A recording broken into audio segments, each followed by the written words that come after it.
देखें, करारदाद की अपनी एक सैंक्टिटी होती है, उससे तो मैं इनकार नहीं करूँगा, क्योंकि मैं खुद पार्लियामेंट्री अफेयर्स का जो है वो मिनिस्टर रहा, और हमारे दौर में भी बहुत सी इंपॉर्टेंट करारदादें पास हुई। लेकिन कुछ चीज़ें ऐसी होती हैं जिसको कॉन्स्टिट्यूशनल प्रोटेक्शन हासिल होती है, और जब तक आप उसको कॉन्स्टिट्यूशनली डील ना करें तो आप उसको तोड़ नहीं सकते। जैसे इन्होंने जो सो मोटो पावर्स को चैलेंज करने की कोशिश की है, तो वो आर्टिकल 184(3) है।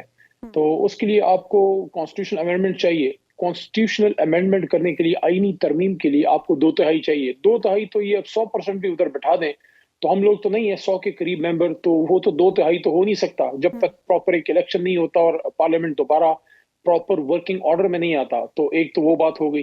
दूसरा, आर्टिकल हमारे जो फ्रेमर्स हैं कॉन्स्टिट्यूशन के, उन्होंने हर चीज को बड़ा बारीक बीनी से देखा। जहां कदगन है कि कोर्ट्स पार्लियामेंट की इंटरनल प्रोसीडिंग्स में गैर जरूरी इंटरफेरेंस नहीं कर सकते, वहां आर्टिकल 69 है मेरे ख्याल में, हाँ जी 68 है, 68 है कि वहां पे आप जुडिशरी जज साहिबान के कॉन्डक्ट पे, केस प्रोसीडिंग्स पे उसको आप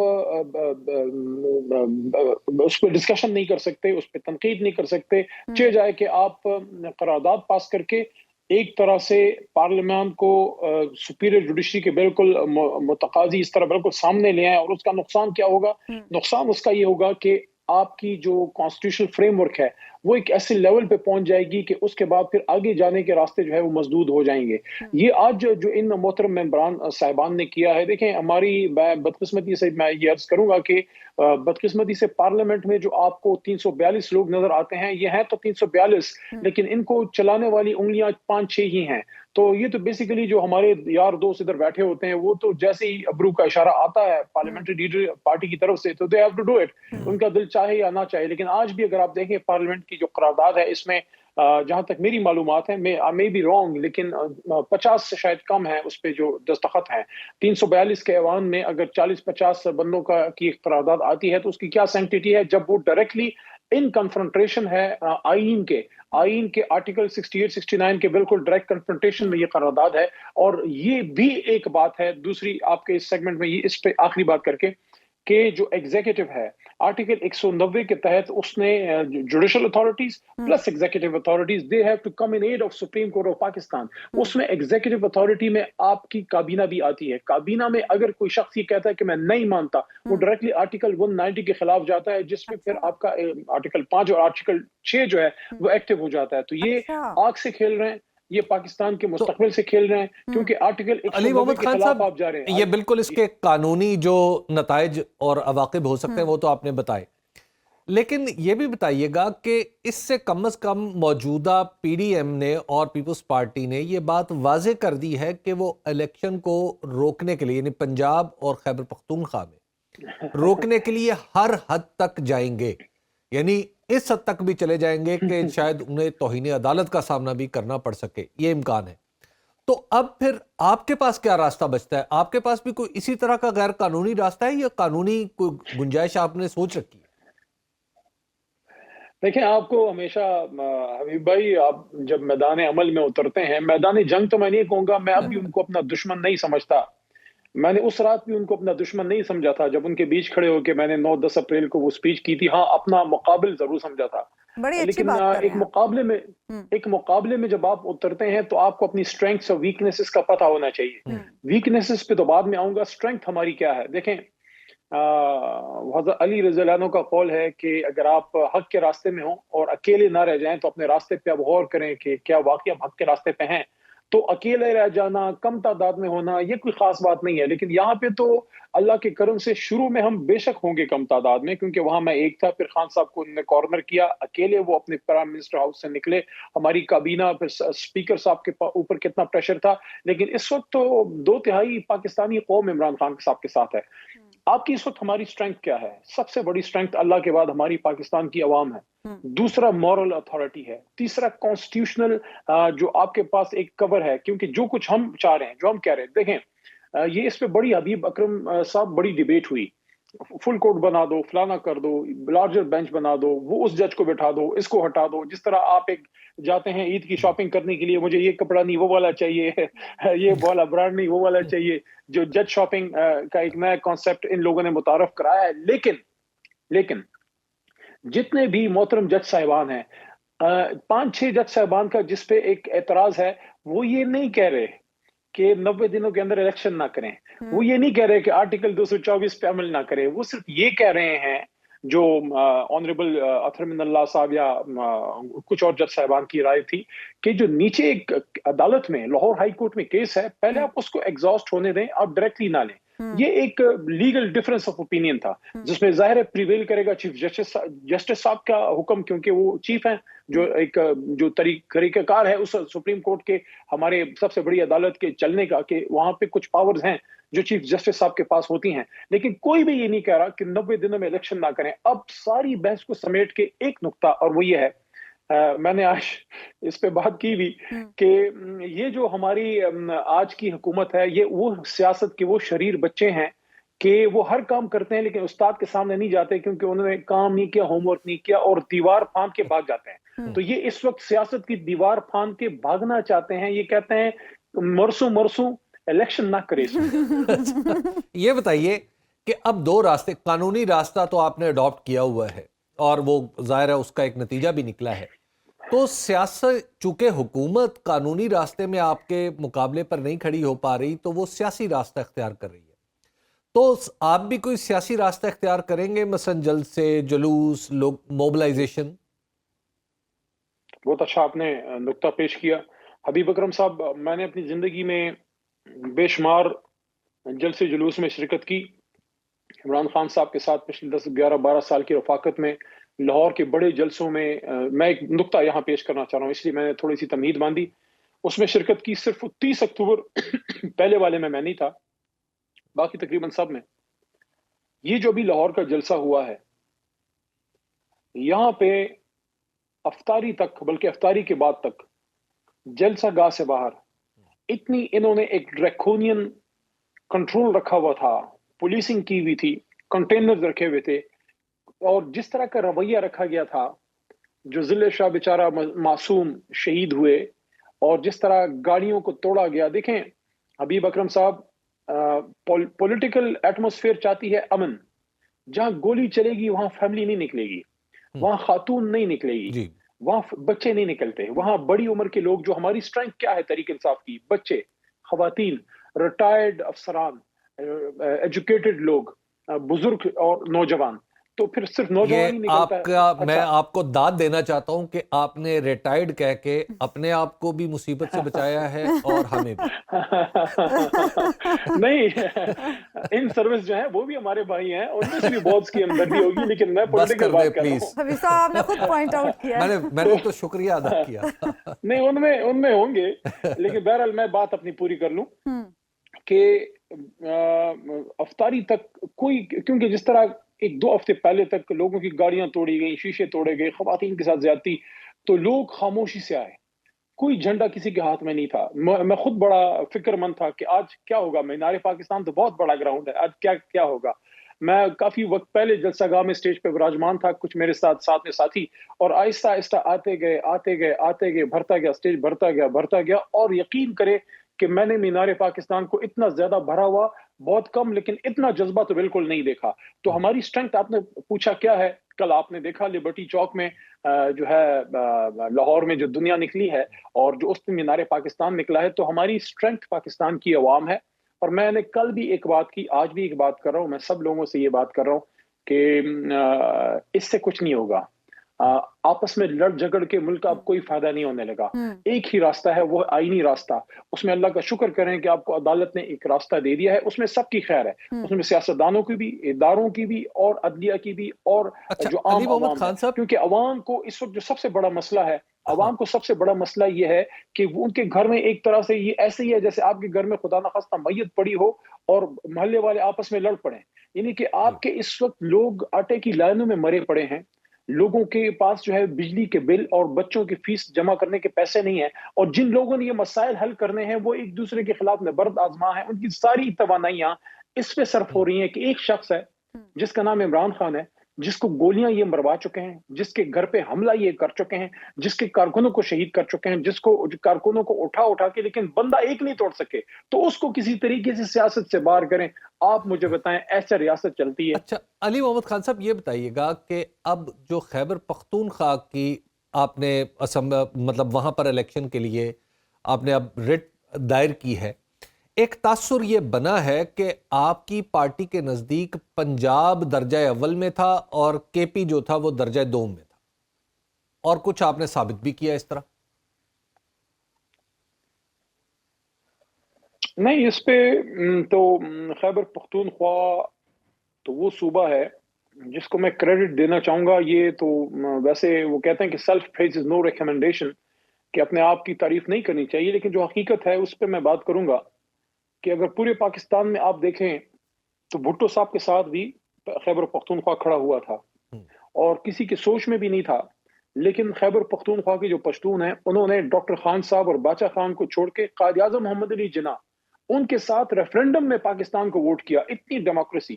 اور اس کے بعد مولانا صاحب کو بھی انہوں نے ووٹ کیا تھا، لیکن جب جج کیا 2002 سے 8 اس کے بعد پرے پھینک دیا. تو خیبر پختونخوا نے 2013 میں ہم پہ پہلی بار اعتماد کیا جب پنجاب نے ابھی اتنا نہیں کیا تھا. تو وہ تو ایک طرح سے ہماری ایک تحریک انصاف کا گڑھ بن گیا.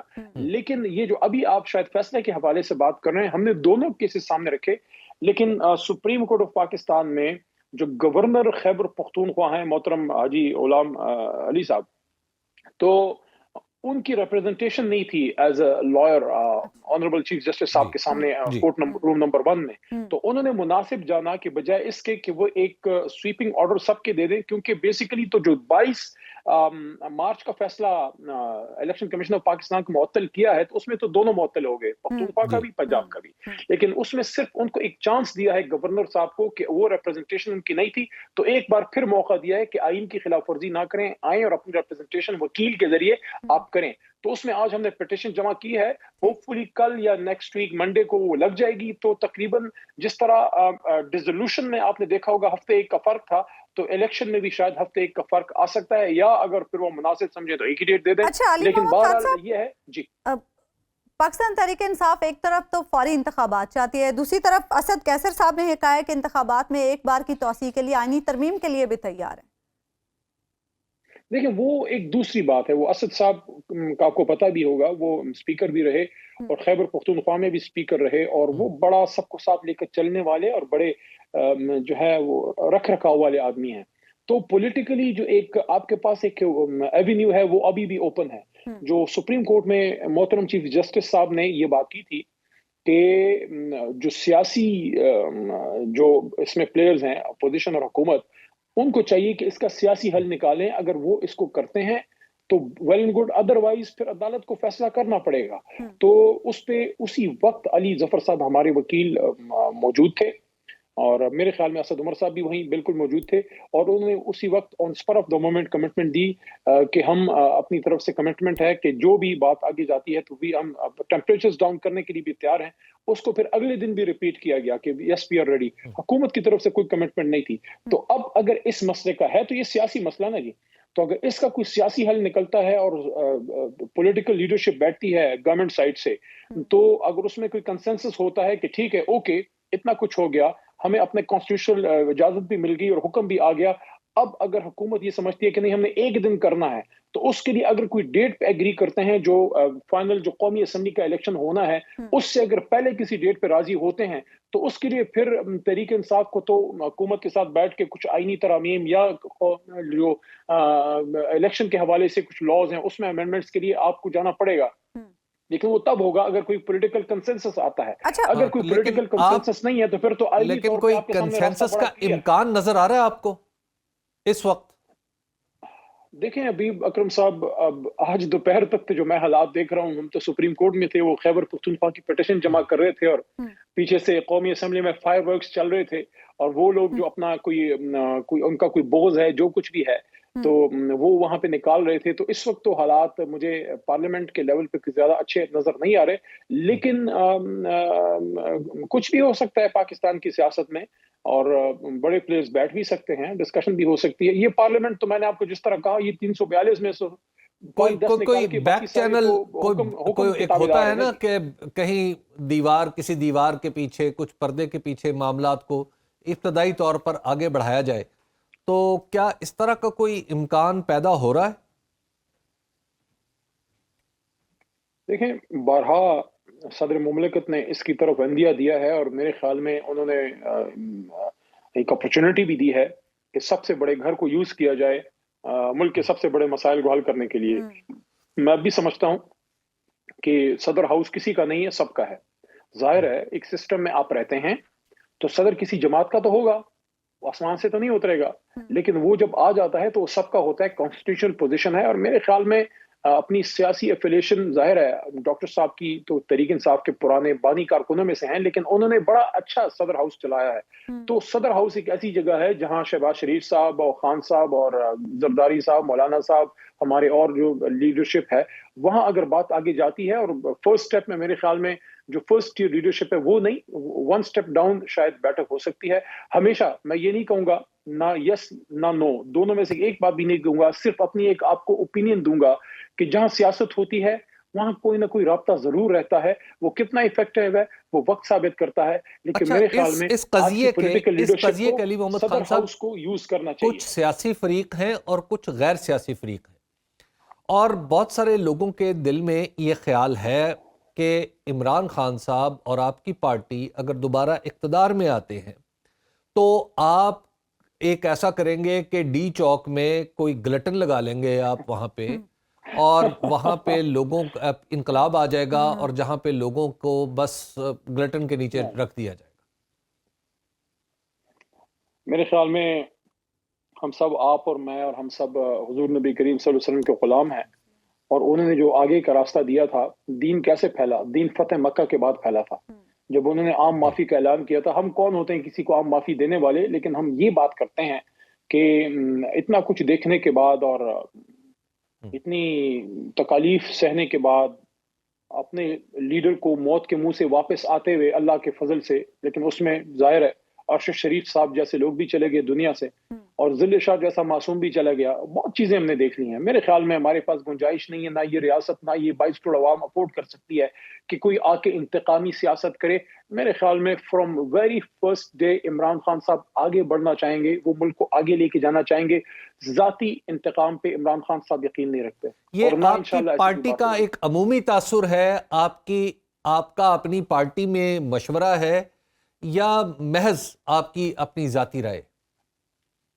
یہ میری ذاتی رائے بھی ہے، اور یہ میری خان صاحب کی آبزرویشن بھی ہے، اور یہ میرا اوپینین بھی ہے، اور یہ میں پاکستان تحریک انصاف کی عمومی رائے بھی بتا رہا ہوں۔ ہم پولیٹیکل لوگ ہیں، حبیب اکرم صاحب، کچھ لوگ ہمارے پاس بعد میں پرانے سیاستدان بھی آئے، میں ان میں کسی کو برا نہیں کہتا، لیکن جو اسٹرینتھ ہے، کور اسٹرینتھ پی ٹی آئی کی، جو شروع سے ہم جیسے لوگ خان صاحب کے ساتھ چلے ہیں، ہم ایک ویژن کے تحت خان صاحب کے ساتھ ہیں، پروفیشنل لوگ، اس وقت تو ینگ تھے، اب تو مڈل ایج میں ہم پہنچ گئے ہیں، تو ہم خان صاحب کے ساتھ اس لیے نہیں آئے کہ ہم نے کسی کو جیل میں رکھنا ہے، کسی کو لٹکانا ہے، کسی کو ٹانگنا ہے۔ ہاں، ملک کو آگے لے کے جانا ہے، پلس جو کرپشن کیسز کسی کے ہیں اس کو سیاسی مداخلت کے بغیر اداروں کے ذریعے وہ چلیں، غیر سیاسی طور پہ تو بہتر ہے۔ بہرحال ہمارا مقصد منتہے منظر کسی سے جو ہے انتقام لینا میرے خیال میں نہیں ہے، اور بہتر بھی یہی ہے۔ اور عمران خان صاحب کو آپ نے دیکھا بھی ہوگا کہ ان 9-10 مہینوں میں وہ پہلے سے اور بہت زیادہ جو ہے اب ایک جہاں دیدہ شخص بن گئے ہیں۔ بہت تکالیف انہوں نے دیکھ لی ہیں،